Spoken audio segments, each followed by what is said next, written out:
Hey guys, a lot of you wanted to know what I thought about the Black Creek trailer, and what better way than to share my thoughts in this video? I'm going to do a reaction. I've seen the short version that they released like a month ago. I have not seen the full-length trailer, which I'm about to watch for the first time. So Black Creek, of course, just to catch everybody up to speed, this is Cynthia Rothrock's movie. This is her Western. This is her project, and she did very successful in raising a pretty good amount of money on Kickstarter. Actually, 373,000 on top of the budget it already had. And I believe she also did an Indiegogo campaign that raised even more money. So, of course, this movie should have pretty good production values for a martial arts film, especially. And let's just see a little bit about what she said about the film here. Filmmaking and martial arts has been my passion for over 4 decades and has been a delight to share that love with my fans around the world. Of course, she was in a lot of movies in the 80s and 90s. Still very active today. I actually worked with her last year in the last Kumite. That was a treat. And she did another movie recently called Lady Scorpions and quite a few films. But Black Creek, this is her movie. This was her vision. You could get the full synopsis from the Kickstarter page, though I'm pretty sure we'll get a pretty good idea from the trailer. And they just rocked on this Kickstarter, by the way. Oh, look at the cast. So Richard Norton is in here. He had worked with Cynthia a lot in the past. So is Don the Dragon Wilson. Kevin Sorbo's in here. Billy Blanks. Billy Blanks was, of course, also in the last Kumite. Olivia Gruner. Patrick Kilpatrick.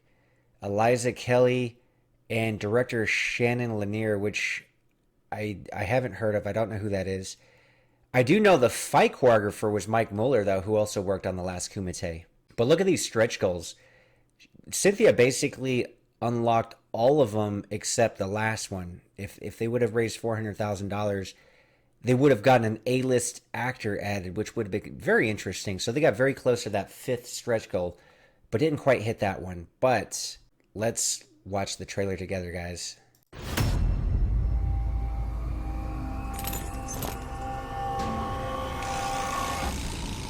Where's my brother? I want to talk to him now.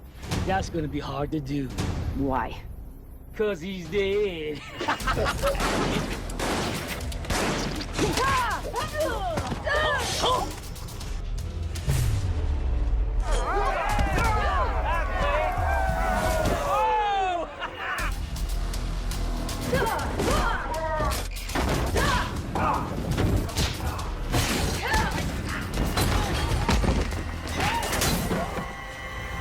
Sign, and you live.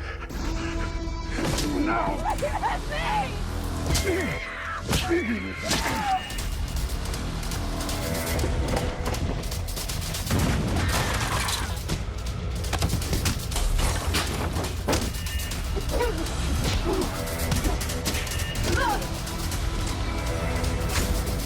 I'll see you in hell.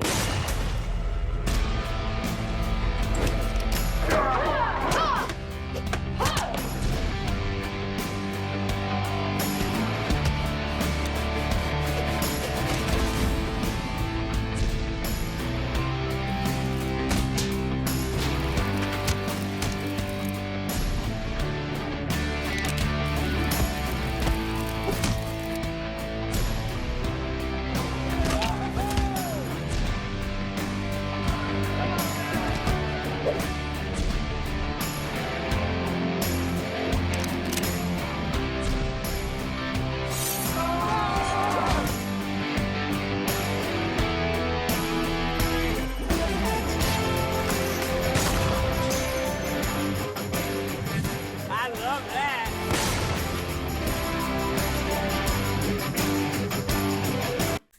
I gotta say, it looks pretty good. Like, I don't want to be biased because I know a lot of the people in that film. Of course, Don Wilson and Benny the Jet and all these people that I met. You know, Cynthia or Marcus Taylor, who we've seen in the trailer, played Chuck Knight straight out of Compton. I'll say the film actually, it looks better than I thought it would. Like, the production values look really nice. The only thing that I would say, you have all these guys fighting in there, like Keith Cook, right? Richard Norton, Cynthia, Don. It looked like Don was at least fighting outside of what looks like a ring in the middle of town, which most of the fights take place. So I don't know how they incorporate into that story. But having the most of the fights just take place in that one area takes away a little bit, I think. But of course, they couldn't have like too many locations to use, but that kind of takes away from like the production values because you like this, like for example, a movie like Lionheart was really good because you see all these fights in these different venues, these different areas. Whereas the only complaint I would have about this is like it looks like they're just going to have all these fights in the middle of town for whatever reason. I'm sure it'll make sense in the story. But overall, the gunfights look good. The action looks good. Cynthia looks in top form. She always looks good on film. That explosion that we've seen in the trailer looked pretty cheap. Not the worst special effects, but definitely you could tell it was just added in post-production, unlike a lot of films in the 80s and 90s where, they really had to blow up stuff and they had real fire and all that. So it just, had that artificial quality with that. But everything else I thought actually looked quite good. So anyway, let me know what you guys think in the comments below about Black Creek.